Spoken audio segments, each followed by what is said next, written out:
Bueno, me puse a pensar sobre todo en algo que yo he venido conversando y diciendo mucho, y es que nos cambió el contexto. Y de verdad, hablando con Bernardo antenoche, coincidíamos en eso, en cómo es clave para la red asimilar este cambio de contexto y de paradigma. Dale, por favor. Cambió el paradigma y cambió el contexto en los cuales surgieron los programas, la red. Debemos asumir los cambios y adquirir las capacidades para navegar en ellos. No es fácil. No es fácil porque lo que ha cambiado en el país y en el mundo en los últimos 10 años, 20 años es muchísimo, muchísimo. Y todavía estamos asimilando ese cambio. Muy bien. Entonces, por favor. A mí se me ocurrió, se desconfiguró todo con el tan bonito que lo tenía. Lo que se me ocurrió fue hacer un análisis sistémico de la red, escogiendo 4 variables fundamentales que me parecen a mí, que son la red de programas de paz y desarrollo, o de desarrollo y paz. Entonces, analizar los cambios que han ocurrido en esas 4 categorías. ¿Qué había antes, qué hay hoy y qué tenemos que hacer para adaptarnos a ese cambio? Es una propuesta, es un inicio. Obviamente me van a faltar cosas y habrá algunas cosas en las cuales seguramente no estaremos de acuerdo, pero yo creo que son una pauta que nos sirve para metodológicamente trabajar esto que tenemos que pensar de cómo es la red querida para el país querido que queremos. Entonces arranquemos con la paz. Entonces hice ese esquema, lo de antes, lo de ahora y sus implicaciones. En el tema de la paz yo identifico 2 asuntos claves. El primero, cuando arrancamos con los programas, el tema central casi que único era la guerrilla. Y los problemas de la paz casi que nos llevaban siempre al tema de la guerrilla o de la insurgencia, como lo queramos llamar. Ahora ha habido unos acuerdos de paz y esos acuerdos de paz han traído muchas cosas. Una de ellas, la deslegitimación de la lucha armada. Ayer o antier oímos a Rodrigo Granda, es impresionante oírlos a ellos, que se gastaron la vida y la familia y la juventud y muchas cosas en la guerra, oírlos hablar ahora sobre eso. La guerra como camino para el poder, para la transformación, pasó de moda, está deslegitimada, ¿sí?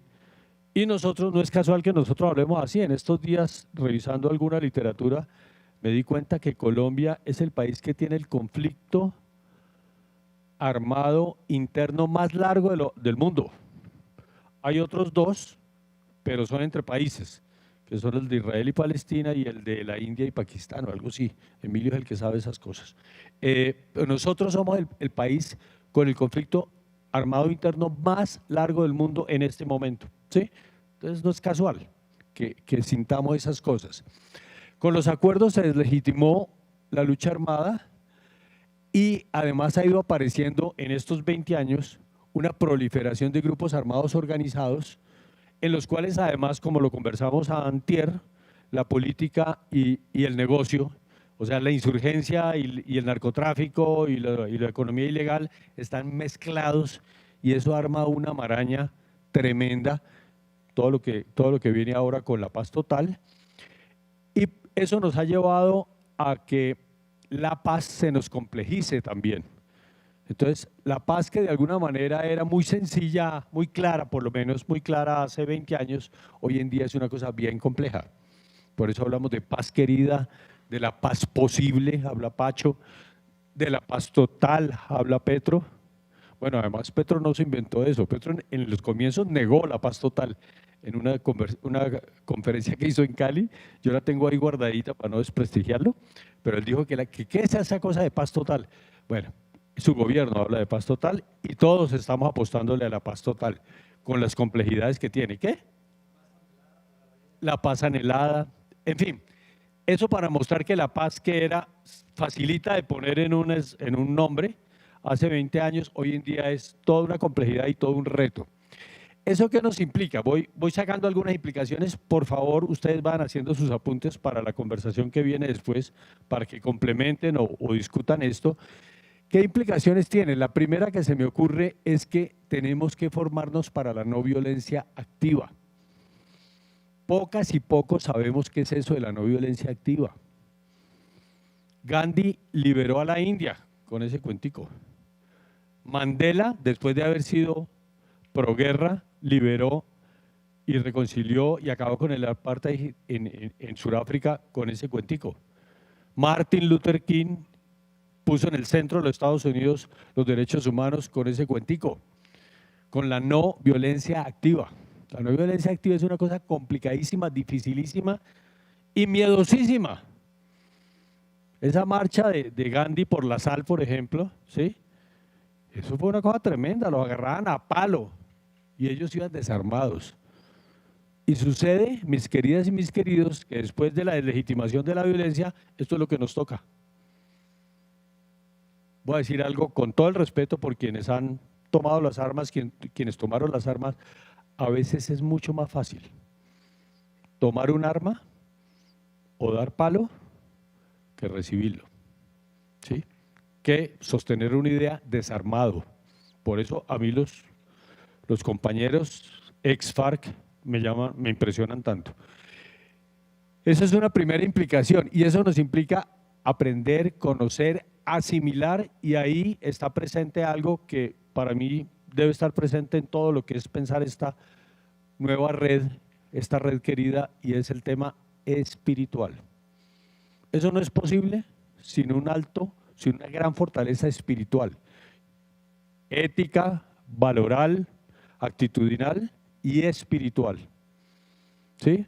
Y ahí retomo el tema con lo que se estaba conversando ahora de las iglesias, particularmente la Iglesia Católica, pero las iglesias en general. Un segundo, antes de la paz, es bien importante, y es que antes, en el paradigma anterior, los que ya tenemos canitas, los de los 70s y de para atrás, el tema central de la discusión política, compañero, uno siempre tenía que decir político y enseguida decir compañero, ¿no, Hugo? Así es, compañero. No tanto, eso era cierto, ¿sí? Bueno, era que la centralidad del tema del conflicto era lo político-económico, ¿sí? Ese conflicto. La sociedad está llena de conflictos y el asunto es que muchos de esos conflictos no los manejamos, no los procesamos bien y los volvemos violentos, ¿sí? Y aquí nos fijábamos y el centro era el conflicto económico-político. La guerrilla se levantó, toda la insurgencia se levantó por la exclusión política del Frente Nacional o por la exclusión económica de la explotación y de la lucha de clases, etc. Eso era en los 70, ese era el panorama que teníamos en los 70. Y sigue vigente. Desafortunadamente sigue vigente la exclusión política, poco menos, hay una constitución del 91, la exclusión o la explotación o el despojo, o como se quiera llamar económico, sigue vigente e incluso más fuerte en algunos aspectos. Pero en el ahora, ¿qué ha pasado? Que han surgido, se han evidenciado otros conflictos que antes estaban tapados por este conflicto principal, como llamábamos en esa época la contradicción principal, compañero, ¿sí? La contradicción principal nos ocultó los conflictos, las diferencias de género, de géneros. No está la compañera, sí, ahí estás, de géneros, porque no es solo el tema del feminismo, es el tema LGBTIQ+, ¿verdad? Que hay que asumirlo y que no es fácil. Incluso yo, que afortunadamente he tenido la oportunidad en los últimos años de meterme en esa temática que no la tenía, me he dado cuenta, por ejemplo, de conflictos internos entre el feminismo y poblaciones LGBT. Y entre las mismas. Porque si nos cuesta trabajo manejar los conflictos. Entonces, todos estos nuevos conflictos que han surgido, que han emergido, entre otras cosas, bueno, por muchas razones, porque estamos cambiando de paradigma, esos conflictos tienen una cantidad de explicación de temas nuevos.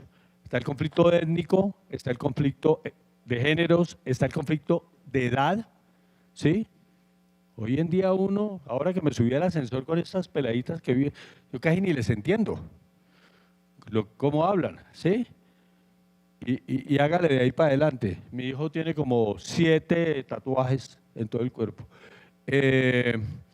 Conflictos de, ¿qué se me hicieron? Los conflictos de género, de etnias, generacionales, ambientales. Entonces todo eso nos pone en una clave diferente, sobre todo para los mayores nos pone en una clave diferente donde tenemos que cambiar, o cambiar no, pero sí enriquecer el software, porque nos pone en un contexto diferente que es el cambio de la cultura. Antes estábamos en lo político y en lo económico, ¿sí?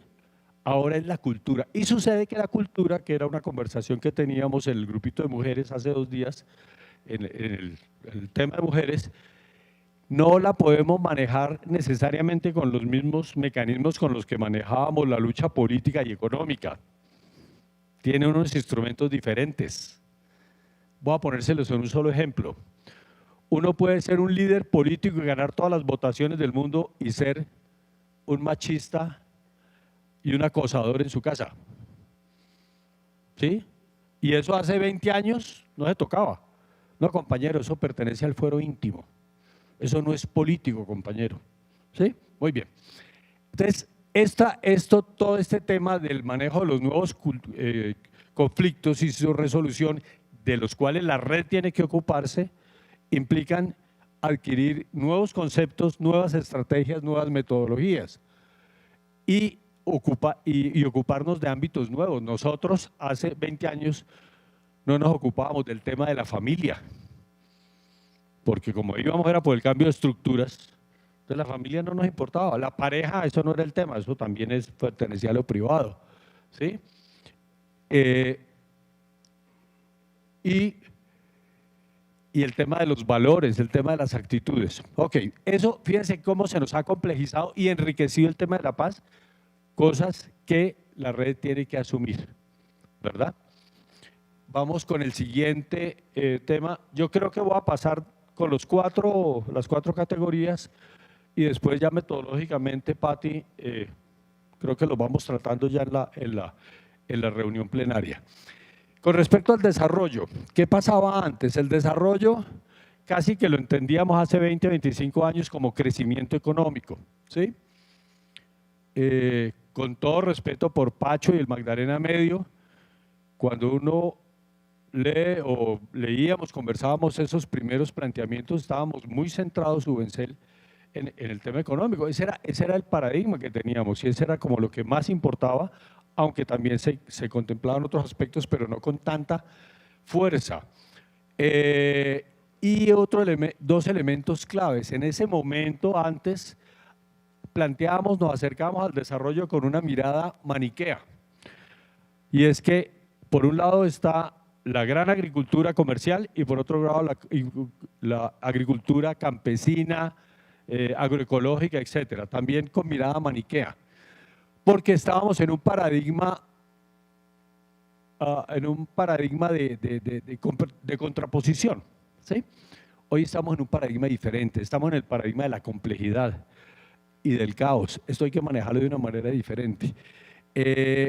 Ahora hablamos de desarrollo, o hablamos más de desarrollo integral territorial, que esto se lo copia a Pacho, por lo menos parte. Es un desarrollo que es de todo o no es desarrollo, o sea, un desarrollo integral. Un desarrollo que es para todos o no es desarrollo, o sea, no es equitativo. Y un desarrollo que es con todos o no es desarrollo. Eso, perdóname, y con todas, ahí se me fue. Lo tengo repito tanto esa cosa que me faltó el todas y todes. Bueno, muy bien. Y otra cosa que es muy clara es que hoy tenemos claro que, y me refiero más a la teoría del desarrollo, que el desarrollo endógeno, territorial, integral, sostenible, democrático y en paz, y sigamos poniendo adjetivos, que todos son necesarios. Nosotros, desde una instancia como los programas de desarrollo y paz, no podemos hacernos cargo del desarrollo. No podemos. Eso, como dicen en Antioquia, ni mi Dios con piones puede con eso. Eso es una tarea de todos, el Estado con la empresa privada, entre todos. Pero lo que sí podemos hacer desde los programas es crear lo que llamamos condiciones básicas para el desarrollo o factores críticos de éxito para el desarrollo, que también están establecidos, que hay modelos para trabajar sobre eso, y entonces concentrarnos en eso. Otro elemento clarísimo, hoy en día el desarrollo no lo pensamos sino con la concurrencia de todos los actores y complementariedad. Hay tensiones, no niego que las grandes plantaciones de palma y sí, son la gran plantación de caña en el valle. Yo que soy bayuno, me muero de la tristeza cuando veo ese, como dicen los ambientalistas, ese desierto verde. Pero no podemos arrasarlo. Así quisiéramos, no lo podemos arrasar. Hay que establecer mecanismos de conexión y de articulación. Hugo sabe mucho más de eso, que es un ambientalista experto en este tema. Pero hay que encontrar esos caminos. Ya no es una pelea del campesino, de la asociación, de la NUC, que es algo contra los… ¿sí? Miren a la Fori sentado en la negociación con el ELN. Eso me parece una genialidad de Petro, ¿verdad? Muy bien. Entonces, ¿qué implicaciones tiene? Valorar el mercado y la adquisición de capacidades para participar en él. Trabajando en preparando esto, tengo muy presente a Silvio, muchísimo. ¿Sí? Silvio, cómo nos insistía en esa mirada empresarial, en esa mirada de mercado, en esa mirada de comercial. Muchos de nosotras y nosotros venimos de ámbitos de lo social. Y muchas de nosotros y nosotros, por eso, yo no soy capaz de vender una empanada. ¿Sí? Hay gente que sabe eso y que es buena para eso y que le gusta eso. En los programas eso hace falta. Capacidad de hacer sinergias con el empresariado y capacidades para la empleabilidad. Este es otro lastre que traemos. Como venimos de un marco de interpretación marxista, por lo menos del marxismo que nos llegó aquí, para nosotros el empleo, por definición, compañero, es una explotación. ¿Sí? Y sucede que no necesariamente. Y sucede que el empleo y los ingresos, mejor dicho, que en un sistema de mercado uno genera ingresos a través de dos mecanismos, o por empleo o por autoempleo. Los colombianos, y es un defecto, ya hay estudios del Banco Mundial sobre eso, tenemos una tendencia exagerada por el emprendimiento. Y en este campo de lo social también. O sea, para nosotros, empleo y generación de ingresos solo puede ser por emprendimiento. Y sucede que no todas ni todos somos buenos para eso. Sucede que no todas ni todos servimos para eso. Gran parte de los ingresos hay que generarlos empleándose. Ahora, para eso hay que prepararse. Y a muchos de nuestros jóvenes les hace falta capacidades para emplearse, ¿sí? Y generar ingresos. Eso hay que incluirlo dentro de nuestra agenda. Generar capacidades para la empleabilidad. Tercer tema, los recursos. También aquí ha habido cambios significativos. Antes, hace 20 años, teníamos una cooperación privilegiada con Colombia, la ETZ, la Unión Europea, España. Tengo la idea, y me lo han confirmado algunos que saben más de eso, que por los programas de desarrollo y paz, por la red, han circulado más de 130 millones de euros, perdón, de dólares. Bueno, hoy en día es lo mismo. Algo de ese estilo. ¿Sí? Por aquí hubo plática, pero mucha.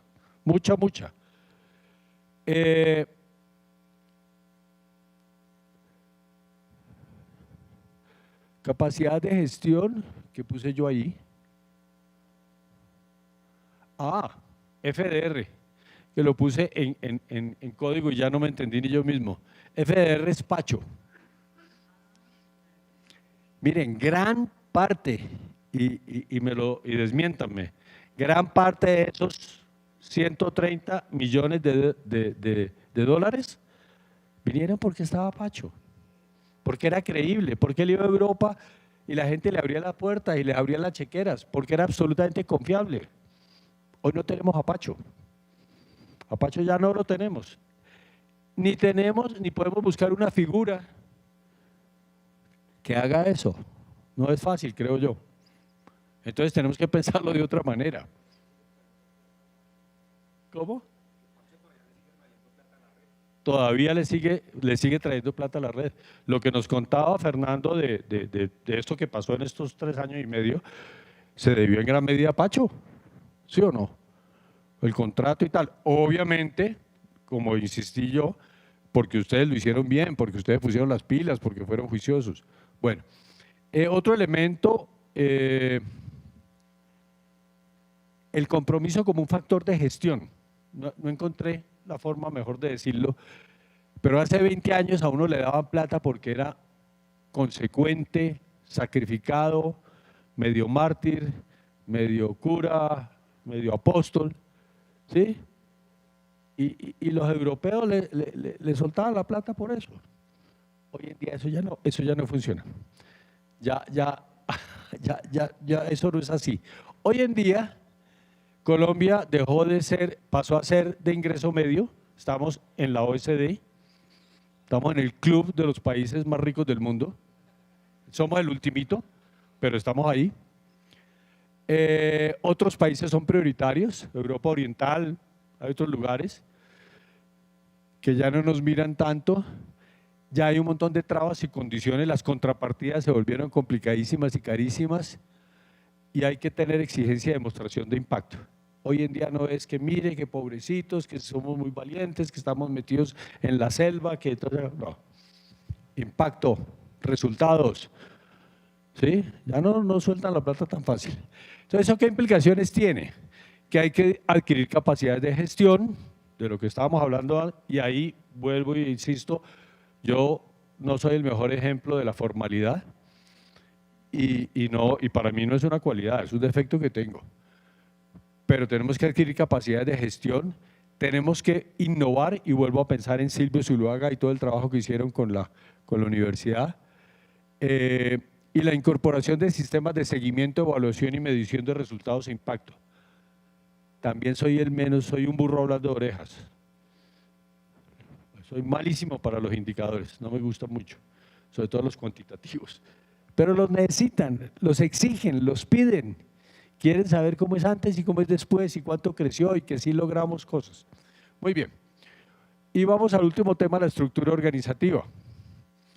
Para estas 3 cosas anteriores también tenemos que pensar qué cambios, qué cosas nuevas hay que incluir en nuestra red querida. Antes teníamos un perfil de ONG, eso era clarísimo, éramos clarísimamente una ONG y ese es el espíritu hace 20 años. Teníamos un gran protagonismo en la Iglesia Católica. PDPs que no tuviera obispo, estaba fregado. ¿Ah? ¿Cómo? ¿Perdón? Ustedes no tenían obispo. Ok.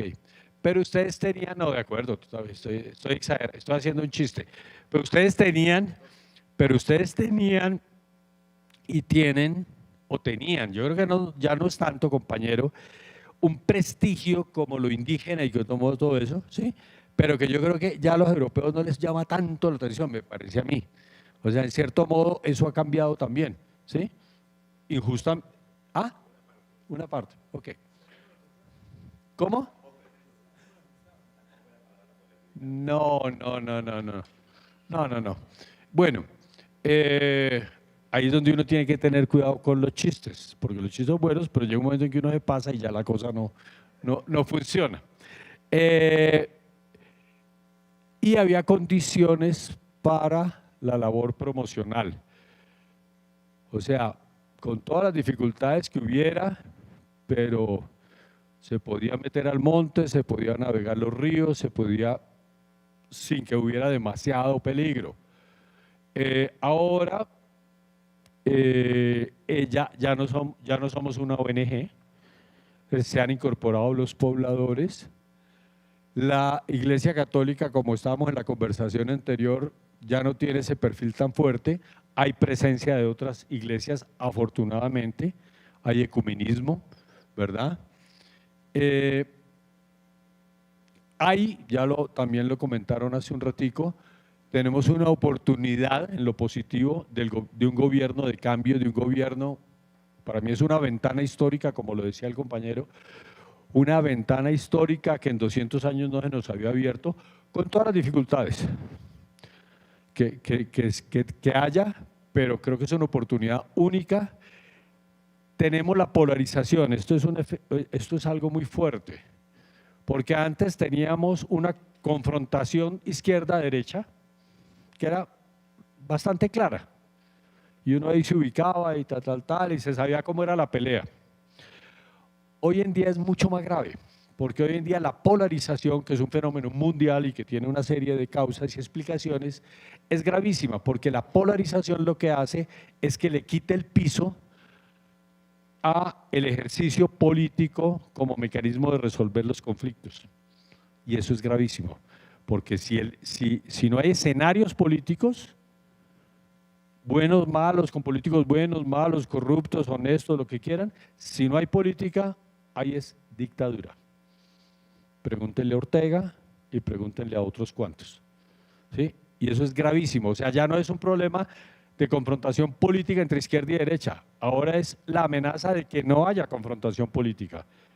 La democracia que creció en el periodo de posguerra, creció permanentemente hasta hace unos 5 o 6 años, está en un declive. Miren el mapa de democracia de The Economist y verán lo que está pasando, y ya lo estamos viendo. En muchos países, la India, por ejemplo, una de las democracias más grandes del mundo, con este personaje, y bueno, en muchos lugares, entonces la polarización, y esto nos lleva a algo que no puse ahí, y es la importancia de la recuperación de lo político, ni siquiera la política, de lo político dentro de la red, formarnos para lo político, superar el esquema izquierda-derecha, sin abandonar obviamente los ideales, pero formar para la política, para el ejercicio de la política. Y por supuesto, el otro tema que es nuevo ahora es el alto riesgo de los liderazgos y los profesionales, fruto de todo esto que sabemos, del narcotráfico, de la economía ilegal, etcétera, etcétera, de la complejización de los grupos armados organizados. Entonces, los líderes, como también lo sabemos muy bien, están en verdadero riesgo, ya no es tan fácil irse para el Cauca, irse para el Chocó, irse para el Bajo Cauca. Bueno, implicaciones, ¿qué nos implica esto? Nos reclama un reconocimiento, ya estoy pensando en la estructura de la red, reconocimiento de las diferentes características, roles, aportes e intereses de los diferentes componentes. La red es una organización de la sociedad civil. Aquí voy a pisar callos. Lo dijo Patti perfectamente, esto no tiene dueños, Patti, esto no tiene dueños, esto tiene actores, y los actores somos diferentes, y todos los actores somos importantes. Y perdónenme, señoras y señores pobladores, pues esto no es de ustedes. Creo que sí es para ustedes, pero no es de ustedes. Y sin los otros, sin los empresarios, sin el Estado, sin las ONGs, no habrá red. Obviamente sin pobladores tampoco. Pero todos y todas tenemos que reconocernos, valorarnos y cada uno en lo suyo manifestar su interés, pero también aportar sus derechos. Voy a poner un solo caso para mí, un solo ejemplo bien diciente para mí. Yo trabajo en el norte del Cauca, cerca de la mano de la Fundación Propal, con el estallido social y todo esto que vino, hubo un momento, y Propal en el norte del Cauca está fuera de ese conglomerado de zona franca, de las 40 empresas que están ahí. Propal se la está jugando afuera, en el territorio, ¿sí? Cuando vino el estallido social, hubo un momento en que vinieron los bloqueos y se paró la producción. Y se paró, y se paró, y se paró, y se paró. Y un momento en que los dueños, los accionistas de Propal dijeron, pues, bueno, vamos, aquí no hay nada que hacer, esto está hecho para que produzca y nos toca irnos. Entonces fíjense que llegó un momento en el cual todas y todos hicimos conciencia, sobre todo comunidad a un lado y empresa al otro. Listo, entonces paremos esta vaina, que se vaya a Propal y hágame el favor y se consigue otros 600 millones de dólares para montar aquí una empresa que genere el empleo y los impuestos que genera Propal. No nos gusta porque nosotros nos criamos en una matriz revolucionaria, socialista, etcétera, y entonces no nos gusta. Pues sucede que nos tiene que gustar, que tenemos que valorarlo, ¿verdad? Y eso de lado y lado, de todos los lados. Entonces, creo que una última implicación muy fuerte para la red es aprender y propiciar ese reconocimiento y valoración de los diferentes actores. Este nuevo mundo de desarrollo y paz y sostenible no se va a hacer si todas y todos no nos reconocemos, no nos valoramos. Obviamente nos criticamos, nos decimos las cosas, pero estamos todos, como decía Monseñora Sonia ahorita, ahí nos sentamos todas y todos, y ahí estamos y convivimos, ¿sí? Sí, ya. No, pues es que, ok. Y un elemento del que no hablamos, pero también es clave, el voluntariado. Muchos de esta gestión social debe incorporar el voluntariado. ¿Dónde está la compañera suiza? Sí, cooperantes. Nosotros en nuestro país, por muchas razones explicables, le jalamos poco al voluntariado. Sucede que el voluntariado en muchos de los países es muy importante y tenemos que incorporarlo. La cultura de la filantropía o del voluntariado, eso hay que incorporarlo. Todas y todos necesitamos salario, ingresos, llevar la pepita a la casa, pero hay que encontrar mecanismos para gestionar estos voluntariados. Sinergia con el sector académico, esto requiere mucho conocimiento, qué rico que estemos en la Javeriana, requiere mucho conocimiento, mucha información, mucho análisis, ¿sí? Y tenemos universidades y yo creo que en la red no le hemos sacado suficientemente el jugo al saber académico y al saber, pues el CINEP, también está el CINEP. Y un último punto, por todo este tema de las condiciones críticas en que se ha puesto este trabajo social, que no nos tocó a nosotros hace 20 o 25 años o más, es mecanismos de cuidado, de salud física y emocional. Para que aprendamos, y con esto cierro, entre otras cosas, a manejar las dificultades, las contradicciones, sin lesionarnos, sin hacernos daño, sin sentir puñaladas en la espalda, sino que sintamos que son críticas constructivas, pero que están basadas sobre el reconocimiento, sobre la gratitud y sobre el afán de construir juntos, como lo hemos hecho en más de estos 20 años. Muchísimas gracias.